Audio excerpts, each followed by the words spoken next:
Hello my dear students, welcome to life hacks mood booster channel.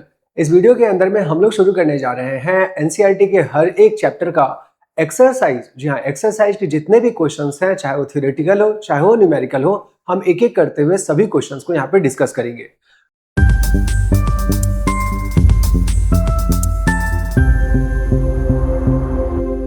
दो time थोड़ा कम लगे, so that's why theoretical questions already लिखे हुए हैं जिसको हम समझाने का ही काम करेंगे, but as far as numerical is concern वो हम आपको आपके सामने में सॉल्व करके बताएंगे ताकि आप भी अपने फाइनल एग्जाम्स में या स्कूल इंटरनल एग्जाम्स में कॉन्फिडेंटली क्वेश्चंस को अटेम्प्ट करें।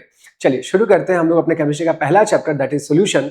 उससे पहले सब लोगों को पता ही है कि टोटल ओवरऑल जो सीबीएसई ने मार्किंग कर रखा है हर एक चैप्टर का, वो कुछ इस तरीके से है। दैट इज आपका पहला चैप्टर कौन सा है? सोल्यूशन। टोटल फिजिकल केमिस्ट्री के अंदर में कितने चैप्टर्स हैं? 3। इनऑर्गेनिक में कितने चैप्टर हैं? 2। बाकी रिमेनिंग जो 5 चैप्टर है वो आपके कहां से हैं? ऑर्गेनिक के सेक्शन से है। अगर बात करें फिजिकल का, तो फिजिकल में जो 3 chapter solution, electrochemistry and chemical kinetics, जैसा कि आपको पता भी है, उसके मार्क्स का वेटेज कुछ तो इस तरीके से कि पहला चैप्टर 7 मार्क्स का, दूसरा चैप्टर 9 मार्क्स का, जो बहुत इंपॉर्टेंट है, and third topic is our chemical kinetics, उसका वेटेज 7 मार्क्स का है। फर्दर इनऑर्गेनिक के तो केवल 2 चैप्टर्स हैं, दोनों का वेटेज सेम कर रखा है, दैट इज 7 मार्क्स के।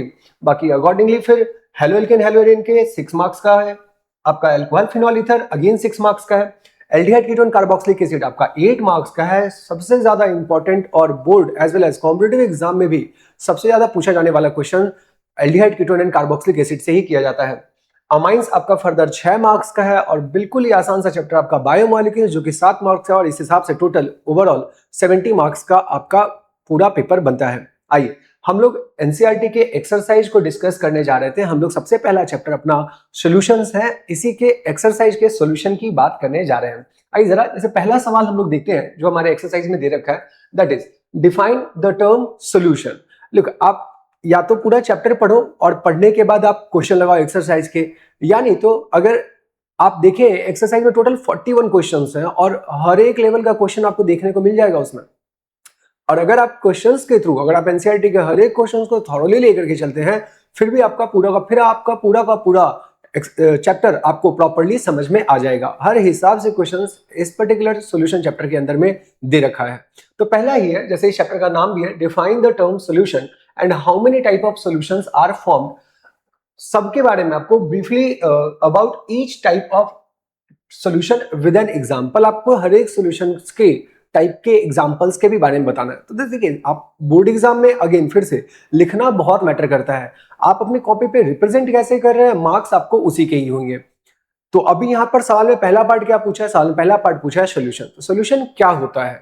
9th क्लास से सुनते आ रहे होंगे, solution is a type of homogeneous mixture of 2 और more than 2 component is called solution. तो आपका जहां पे एक तो आपका पता ही है कि सोल्यूशन के 2 कंपोनेंट, हमें हमारे सिलेबस में बाइनरी सोल्यूशन ही पढ़ना है। बाइनरी सोल्यूशन मींस क्या? टोटल कितने कंपोनेंट होंगे? 2। तो आप ऐसे से सोल्यूशन को डिफाइन कर सकते हो। और how many types of solutions are form, तो आप बोलेंगे कि depending upon physical state of solute and solvent. आप कभी भी क्लासिफाई करते हो तो उसका कुछ ना कुछ आधार रहता है। तो यहां पर सॉल्यूट और सॉल्वेंट के फिजिकल स्टेट के आधार पर solution is further classified into 9 different types. और वो 9 डिफरेंट टाइप्स आपके कुछ इस तरीके से है कि लाइक आप फिजिकल स्टेट एक बार तो पे काम कर लो, सॉल्वेंट का फिजिकल स्टेट फिक्स कर लो, फिर सॉलिड का फिजिकल स्टेट बदलते चलते चले जाओ, अकॉर्डिंगली आपको 3 सॉल्यूशंस मिलते चलते चले जाएंगे। जैसा कि यहाँ पे दे रखा है, सबसे पहला कौन सा सॉल्यूशन? Gaseous solution. आप एग्जांपल्स अलग से मत याद करोगे, क्योंकि वो आप याद करोगे भूल जाओगे। आप उसको डेली लाइफ से आप कनेक्ट कर सकते हैं, और अगर आप डेली लाइफ से कनेक्ट करेंगे देन डेफिनेटली वो एग्जांपल्स आपके दिमाग में रह जाएगा। जैसे यहाँ पे लिखा हुआ है गैस इन गैस, सबसे बेस्ट एग्जांपल हमारे और आपके बीच में क्या ही है, क्या प्रेजेंट है? Air. Air is a homogeneous mixture of more than 2 gases. बहुत सारी गैसेस होती हैं, लेकिन वो सब के सब गैसेस किस फॉर्म में होती हैं? होमोजेनियस मिक्सचर के फॉर्म में होती हैं। तो यहां पर दे रखा है mixture of gas air majority O2 and N2।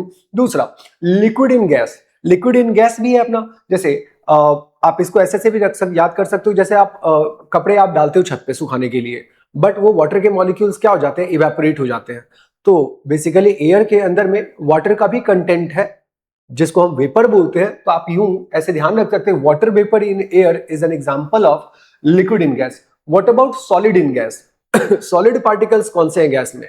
हाँ, एक तो स्मोक जो आप देखते हो वो आपका सॉलिड पार्टिकल है इन गैस। दूसरा कैम्फर के भी बारे में बता रहा है, कैम्फर वेपर जो भी है वो भी हमारा क्या है, सॉलिड इन गैस टाइप का सोल्यूशन है। तो आप किस तरीके से प्रेजेंट किया हुआ वो भी बहुत मैटर करता है कि आपके एग्जाम्स में मार्क्स कितने आ रहे हैं। फर्दर एक तो सॉलिड गैसेस सोल्यूशन देगा, दूसरा लिक्विड सोल्यूशन। और हाँ, हमें हमारे सिलेबस में आगे इसी लिक्विड सोल्यूशन के ही बारे में इन डिटेल पूरे चैप्टर में पढ़ाया भी गया हुआ है, यही हमारा सिलेबस में है। दैट इज पहला कौन सा, गैस इन लिक्विड। अब देखो आप इसको अलग से एग्जांपल मत याद रखो, सब लोग कनेक्ट कर सकते हैं, दैट इज कोल्ड ड्रिंक।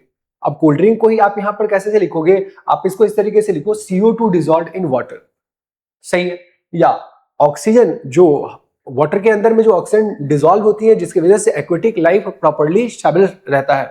दूसरा liquid in liquid, liquid in liquid means ethanol and water, C2H5। Ethanol जो है अल्कोहल जो है वो किसमें आप मिला दो, वाटर में मिला दो, वो अगेन एक एग्जांपल बन जाएगा लिक्विड इन लिक्विड का।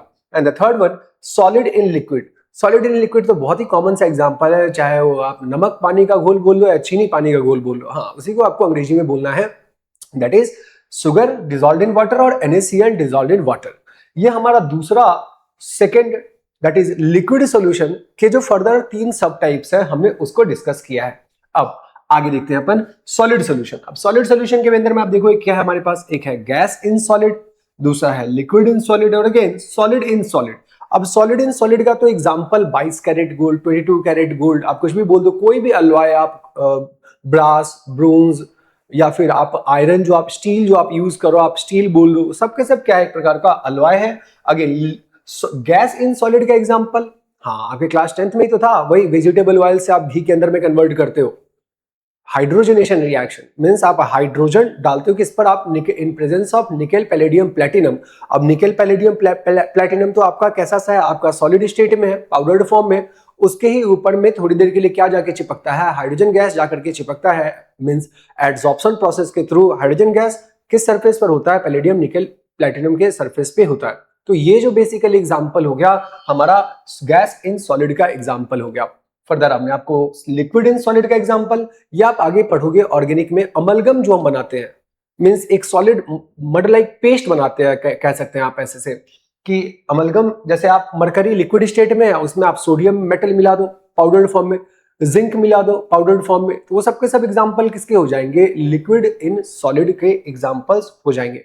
तो यहाँ हमारा टोटल कितना टाइप का सोल्यूशन बना, टोटल सॉलिड सॉल्यूशंस के 3 सब टाइप्स, लिक्विड सॉल्यूशन के 3 सब टाइप्स एंड गैसियस सॉल्यूशन के 3 सब टाइप्स, जिसमें आपको ध्यान क्या रखना है, लिक्विड सॉल्यूशन ही केवल और केवल हमारे सिलेबस में आगे पढ़ना है। चलिए अब बढ़ते हैं अपन आगे अपने अगले दूसरे सवाल के टुवर्ड्स। देखिए अगेन थ्योरेटिकल क्वेश्चंस है, तो थ्योरेटिकल क्वेश्चन है तो फिर अपन उसको यहाँ पर अगर लिखने बैठेंगे तो टाइम थोड़ा ज्यादा लग जाएगा, सो दैट्स व्हाई यहाँ पे लिखा हुआ है।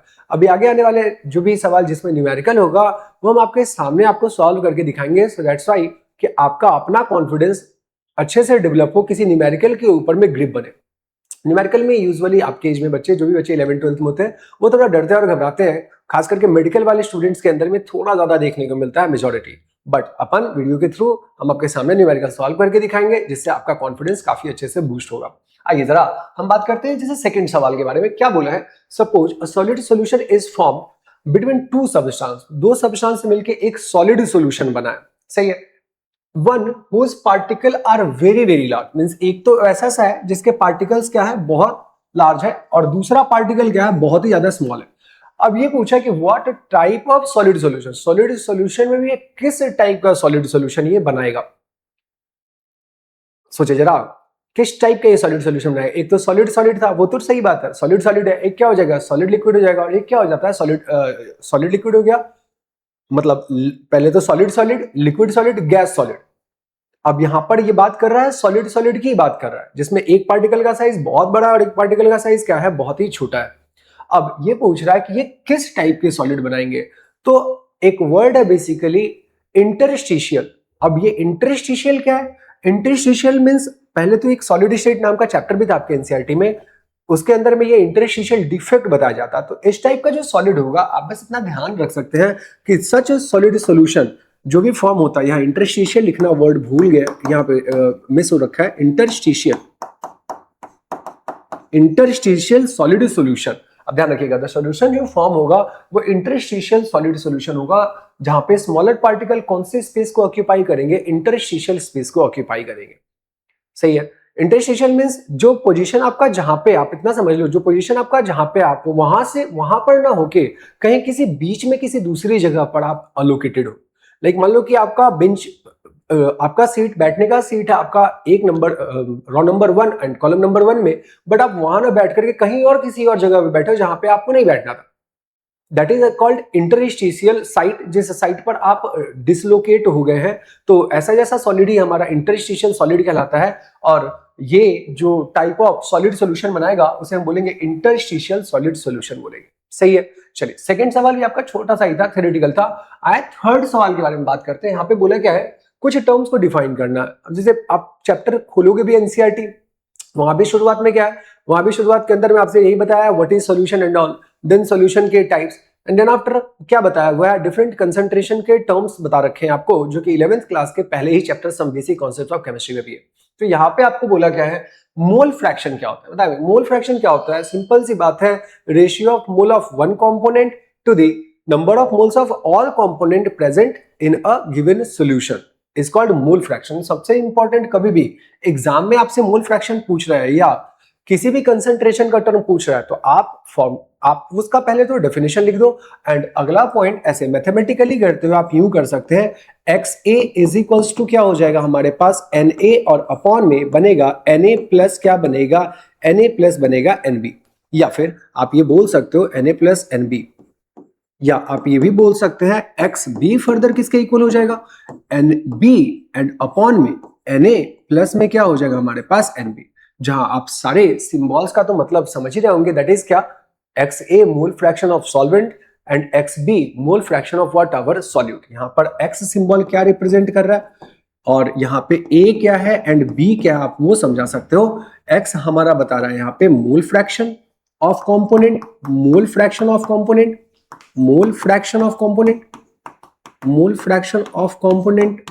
अब जो भी कंपोनेंट होगा, अगर A होगा देन अकॉर्डिंगली वो क्या बन जाएगा, XA, एंड B होगा तो अकॉर्डिंगली क्या बन जाएगा, XB।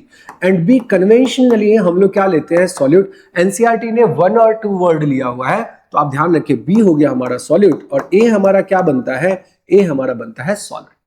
समझ आ रही बात। तो ये हो गया हमारा मोल फ्रैक्शन का डेफिनेशन एज वेल एज इसका फॉर्मूला। दूसरा, मोलैलिटी। अब मोलैलिटी जो बेसिकली मोलैलिटी होता क्या है, आप 1 किलोग्राम सॉल्वेंट के अंदर में कितना मोल्स ऑफ सॉल्यूट है, इसी को हम लोग क्या बोलते हैं, इसी को हम लोग बोलते हैं मोलैलिटी। मींस पर किलोग्राम सॉल्वेंट के अंदर में जो भी number of moles of solute होंगे इज कॉल्ड मोलैलिटी। अब इसका फॉर्मूला क्या होता है, इसके फॉर्मूले में सिंबल बनता है small m, that is equals with what, our NB, and upon में क्या हो जाएगा, weight of solvent, and again वो भी किसमें, वो भी इसमें अपने kg में। सही है।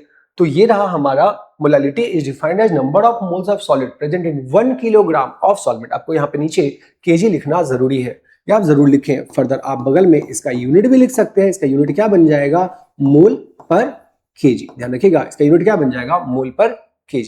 चलिए, दो तो ये टर्म हो गया।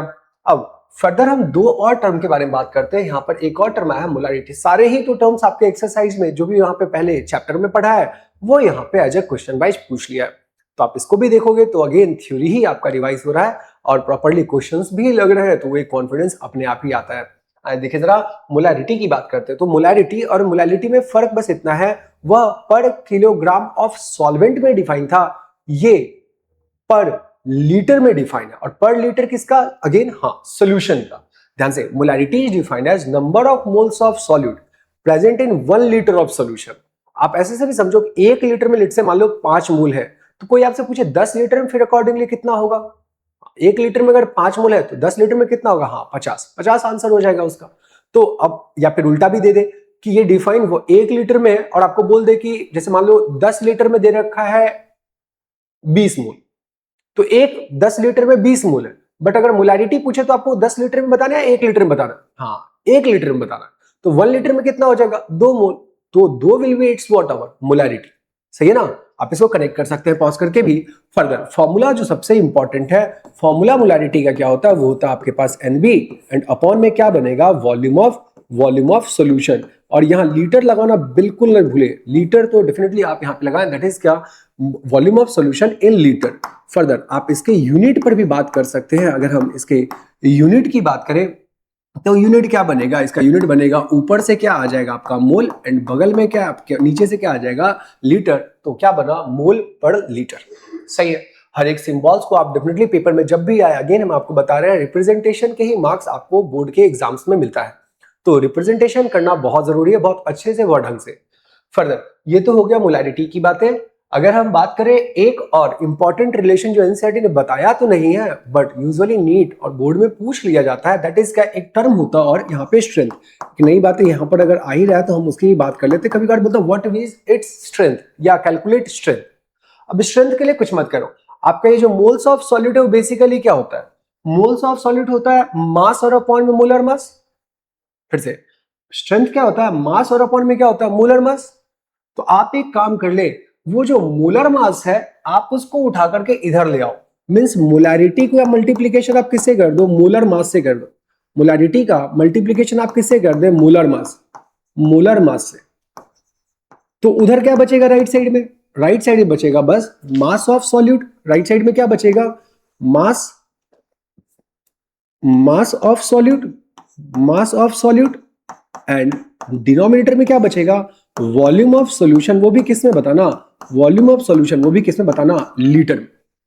तो ये जो मोलैरिटी इनटू मोलर मास जो हो रहा है वही क्या कहलाता है आपका स्ट्रेंथ। ध्यान रखिएगा यही क्या है हमारे पास है स्ट्रेंथ। तो कभी कभार अगर आपसे स्ट्रेंथ पूछ दे तो आप घबराने बिल्कुल भी, वो आपसे क्या पूछ रहा है, वो आपसे पूछ रहा है कि पर लीटर सॉल्यूशन में सॉल्यूट कितने ग्राम में है। जी हाँ, अगर आपसे कोई यूनिट की बात करे तो आप अकॉर्डिंगली यूनिट भी बोल सकते हैं। यूनिट क्या बन जाएगा, ऊपर से आ जाएगा ग्राम और नीचे से क्या आ जाएगा आपके पास, लीटर इनवर्स। ये नीट में बहुत बार पूछा भी जा चुका है कि कैलकुलेट स्ट्रेंथ, ना मोलैरिटी। अब लोग कंफ्यूज है, अब ये स्ट्रेंथ में बेसिकली क्या निकालना, अपने को मोलैरिटी निकालना है, मोलैरिटी निकालना है। लेकिन अगर क्लियरली अगर वहां पे स्ट्रेंथ बोला है तो अपन क्या करेंगे, बस मोलैरिटी में मोलर मास से मल्टीप्लाई कर देंगे। और हाँ, सारे कंसंट्रेशन टर्म आपस में एक दूसरे के साथ क्या है, इंटरलिंक्ड है, यही बात आप ध्यान रखें। आइए जरा लास्ट, मास परसेंटेज। ये तो नाम ही अपने आप में क्लियर कर रहा है कि इन एवरी 100 ग्राम कितना ग्राम सॉल्यूट है। And the law of conservation of mass applicable ही होता है हर जगह, तो 100 में से उतना अगर सॉल्यूट होगा तो रिमेनिंग क्या हो जाएगा, सॉल्वेंट का मास। तो यहां पर क्या बोला है कि mass percentage is defined as the mass of solute present in 100 gram of solution. हमने 100 के लिए फिक्स कर दिया, अब कोई 1000 के लिए दे दे तो अपन फिर से यूनिटरी लगाते हुए किसके लिए निकाल सकते हैं, 100 के लिए निकाल सकते हैं। अगर इसका ही फॉर्मूला इंपॉर्टेंट है। और सिंबॉलिकली अपन इसको कैसे रिप्रेजेंट करते हैं, सिंबॉलिकली अपन रिप्रेजेंट करते हैं परसेंटेज वेट बाय वेट। अब बी सिंबल बराबर ही लगाना हो रहा है, आप लोग एग्जामिनर को समझा देना ए और बी क्या हमारा सॉल्वेंट एंड सॉल्यूट है। इसके लिए ऊपर में क्या रखोगे, ऊपर में रख देना WTB और नीचे में क्या रख दोगे, बता सकते हैं क्या आप, या तो आप WTA प्लस WTB लिखो, या नहीं तो WT यहां पर डायरेक्टली क्या डाल दो, सॉल्यूशन, और इंटू कितना कर दोगे, इंटू कर दो आप 100। तो ये आपका क्या निकल करके आ जाएगा, मास परसेंट ऑफ सॉल्यूट। अगेन या तो आप 100 से माइनस कर दो तो आपका मास परसेंट ऑफ सॉल्वेंट भी निकाला जा सकता है, बट यूजुअली एग्जाम्स में दोनों ही निकलवाते हैं, पूछते भी है। तो ये रहा हमारे पास mass percent of, let's say अगर सॉल्वेंट की बात करते हैं तो ये ऊपर में क्या बन जाएगा, मास ऑफ सॉल्वेंट, और नीचे में क्या बन जाएगा बताना, मास ऑफ सॉल्वेंट प्लस में मास ऑफ क्या बन जाएगा, सॉल्यूट, और इंटू कितना हो जाएगा आपके पास, इंटू हो जाएगा 100।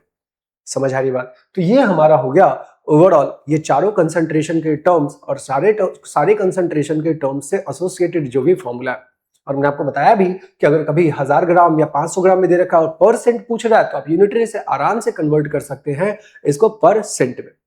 सही है। हाँ, अगर कोई पूछे इसका यूनिट सर आपने इसका तो यूनिट ही नहीं बताया, ऊपर में भी ग्राम नीचे में भी ग्राम, तो ये कट जाएगा एंड क्या बनेगा, यूनिटलेस। सिमिलरली मोल फ्रैक्शन भी क्या बन जाएगा अपने पास, यूनिटलेस। इस सवाल में हमने एक नई बात आपको क्या बताई, स्ट्रेंथ के बारे में, कि स्ट्रेंथ अगर कहीं पूछ रहा है तो आपको किस में कैलकुलेट करना है, ग्राम पर लीटर के अंदर में कैलकुलेट करना है। सही है यहां तक। आइए जरा 4 सवाल तो हो गए, अपने 3 सवाल हो गए, हम चौथे सवाल के बारे में बात कर रहे हैं। और हाँ, यहाँ तो आ रखा है इन डिटेल क्या अपने पास, इन डिटेल आ रखा है अपने पास न्यूमेरिकल। अब अगर इस न्यूमेरिकल को सबसे पहले पढ़ते हैं, और हमेशा ध्यान रखना सॉल्यूशन चैप्टर का जब भी न्यूमेरिकल आपके पास आता है, फिर से सॉल्यूशन चैप्टर का जब भी न्यूमेरिकल आपके पास आता है तो आप उन डेटा को एक टैबुलर फॉर्म में अगर आप रिप्रेजेंट कर रहे हैं, हर 100 कॉपी में आपका कॉपी यूनिक होगा एंड एग्जामिनर डेफिनेटली खुश होगा कि चीजें आपने रिप्रेजेंट काफी सिस्टमेटिकली करा है अपने एग्जाम पेपर में। देखिए जैसे कि अभी यहाँ पे 2 टर्म पूछ रहा है तो आप टैबुलर फॉर्म में इस तरीके से एक बार तो आप लिख दो नाइट्रिक एसिड कि हमारे पास एक तो क्या दे रखा है हमारे पास नाइट्रिक एसिड और दूसरा हमारे पास कंपोनेंट क्या दे रखा है, दूसरा कंपोनेंट हमारे पास है वाटर। एक्वा सॉल्यूशन लिखा हुआ वहां से क्लियर हो जाएगा कि हमारे पास क्या है, वाटर। सही है। और नहीं भी कुछ दे रखा होता है तो हम तब भी किसको मानते हैं सॉल्यूशन सॉल्वेंट, हाँ क्योंकि water is our universal solvent, ध्यान रखिएगा। अगेन अब इसका मास का क्या डेटा दे रखा है यहाँ पर देखें, अगर कोई मास की बात कर रहा है तो वहां पे 68% by mass means in every 100 ग्राम 68 ग्राम तो आपके पास क्या है, 68 ग्राम आपके पास नाइट्रिक एसिड है, देन रिमेनिंग 32 ग्राम आपके पास क्या हो जाएगा, वाटर। तो एक टेबल तो यहां पे ये बन गया। दूसरा मास के जस्ट बाद ना आप ये निकालो क्योंकि देखिए कंसंट्रेशन के टर्म में इंपॉर्टेंट तो क्या है कि आप एक बार मोल डिकोड कर गए तो फिर सारा काम आसान है। आप मोल डिकोड कर गए तो मोलैरिटी भी पता पड़ जाएगा, बस आपके ध्यान में रहेगा कि एक टर्म नहीं पता वॉल्यूम, और वॉल्यूम कितना भी घुमा के देगा आप निकाल ही लोगे, कोई बड़ी बात नहीं है। अगेन मोलर मास और तीसरा क्या, आप डायरेक्टली अगर वॉल्यूम दे दे तब तो कोई दिक्कत ही नहीं है। अब अगर आपने मास का डेटा लिख लिया तो मोलालिटी तो यही निकल जाएगा। हाँ मोलार मास इसका कितना होता है, HNO3 का होता है 63 ग्राम पर कितना हो जाएगा हमारे पास मोल, एंड वाटर का कितना होता है लिख ही दो आप, हालांकि इसका भी जरूरत तो नहीं पड़ेगा बट हाँ आप अच्छा आप लिखते चल लिख दो, अगर होता है तो आप लिख दें यहाँ पे। अब अगेन हम बात कर ले जरा मोल। अब मोल की बात करें एक बार देखना आपका मोल निकल गया बहुत ही क्लियर और कंसाइज वे में, तब दिक्कत नहीं है। 68/63 ये तो हमारा निकल गया है मोल, सही है। वाटर के मोल की जरूरत नहीं है क्योंकि साफ साफ सवाल में आपसे क्या पूछा है देखना जरा, मोलैरिटी पूछा है। अब मोलैरिटी पूछा है तो आप तो एक काम करो, अगेन खेल रिप्रेजेंटेशन का है तो आप ये सारी चीजों को लिखना शुरू से ही अगर आप प्रैक्टिस करते हैं तो लास्ट मोमेंट पर पैनिक जैसा सिचुएशन नहीं आता है और आपका हाथ बार बार इसी तरीके से ही लिखता चलता चला जाएगा फाइनल एग्जाम में भी। Again we know that. अब मोलैरिटी की बात कर रहा है, अभी मोलैरिटी किसके इक्वल हो जाएगा बताएं, मोलैरिटी हम सब जानते हैं कि मोल्स ऑफ सॉल्यूट और अपॉन में क्या होता है वॉल्यूम ऑफ सॉल्यूशन, ये आप दिमाग में रखना बैकएंड में। अब इंपॉर्टेंट चीज क्या है, ये तो पता पड़ गया सर, ये नहीं पता अभी अपने को कि वॉल्यूम ऑफ सॉल्यूशन तो दे नहीं रखा है। अब सॉल्यूशन का वॉल्यूम नहीं दे रखा है तो उसकी जगह पर आपको क्या दे रखा है, डेंसिटी ऑफ सॉल्यूशन दे रखा है। हाँ डेंसिटी ऑफ सॉल्यूशन से क्या पता पड़ेगा, density is equals to mass by volume. Sir mass तो नहीं दे रखा, हाँ बिल्कुल दे रखा है, टेबल के फॉर्म में आपके सामने साफ साफ दिख रहा है कि अरे सॉल्यूशन का मास कितने के बराबर होगा, 100 ग्राम। तो आप बगल में आप और निकालें कि आप क्या बोलोगे, आप बोलना यहाँ पे क्या कि density sir, density is equals to क्या होता है मास एंड अपॉन में क्या हो जाएगा, अपॉन में हो जाएगा वॉल्यूम। मास और अपॉन में क्या होता है वॉल्यूम। अगेन तो यहां से वॉल्यूम कितने के इक्वल हो जाएगा, वॉल्यूम कितने के इक्वल हो जाएगा, मास और अपॉन में डेंसिटी। बताए मास कितना ग्राम है हमारे पास, मास हमारे पास है 100 ग्राम, और अगर बात करें जरा डेंसिटी का तो डेंसिटी सवाल में कितना दे रखा है 1.504 अगेन यूनिट लेके चले, क्योंकि यूनिट लेके चलेंगे तो आपको न्यूमेरिकल लगाने में हमेशा कॉन्फिडेंस रहेगा, सही है। तो जैसे ही आप इन दोनों को ग्राम से ग्राम कट जाएगा, वॉल्यूम किस में निकल कर गया सबसे पहले ml में, लेकिन आपको किस में पुट करना, आपको पुट करना लीटर, सही है। अच्छा जी अब आप इसको कैसे करोगे, अब आप इसको सॉल्व करोगे, सॉल्व कैसे करेंगे, डेसिमल को लेकर के कहां जाएंगे, ऊपर। अब जैसे ही डेसिमल को ऊपर लेकर के जाएंगे तो क्या बन जाएगा, आपका बन जाएगा ये। अब मेरे हिसाब से मतलब ये 2 जीरो पहले से था और अकॉर्डिंगली 3 जीरो और आ जाएगा, और नीचे क्या बचेगा, नीचे बचेगा 1504 ml। और जैसे अब आप इसको डिवाइड करोगे ये बन जाएगा आपके पास 0. पहले तो निकल करके आपके पास आ जाएगा 66 या 65, एक सेकंड ये जरा कैलकुलेट कर लें। 66.5 लीटर आपका बन के आएगा, 66.5 ml बन के आएगा आपका, क्योंकि वहां पर भी किसमें है हमारे पास ml में है। आप आराम से यहां तक लिखो, एंड बोर्ड के एग्जाम में आपको कैलकुलेटर अलाउड नहीं रहेगा, आप जस्ट बगल में आप आराम से इसको नॉर्मल जैसे बचपन में आप डिवाइड करते थे आप वैसे डिवाइड करना, वैसे आप डिवाइड करोगे आंसर कितना निकल करेगा 66.5, और अगर आप इसको लीटर में कन्वर्ट करते हो तो ये किस में कन्वर्ट हो जाएगा 0.0665, और बगल में क्या आ जाएगा आपके पास लीटर, सही है। अब जैसे ही आपको वॉल्यूम पता पड़ गया, अब आप यहां से उठा करके इसको पुट कर दो, वहां से उठा करके इसको पुट करो, एंड अल्टीमेटली आपके पास क्या आ जाएगा मोलैरिटी। अब यहां पर भी आप चाहो तो इसको सॉल्व कर सकते हो, बट मेरा एक सजेशन आप हमेशा ध्यान रखना, फाइनल कैलकुलेशन सबसे लास्ट में ही आप करना, वरना आप बाकी रेस्ट तो आप डेटा को कैरी करते चलते चले, वही आपके लिए सबसे बेस्ट होगा, क्योंकि उस समय आप लास्ट मोमेंट पर थोड़ा बहुत अप्रोक्सीमेट भी करेंगे तो आपका एग्जैक्ट आंसर से चीजें बहुत ज्यादा इधर उधर नहीं होंगी।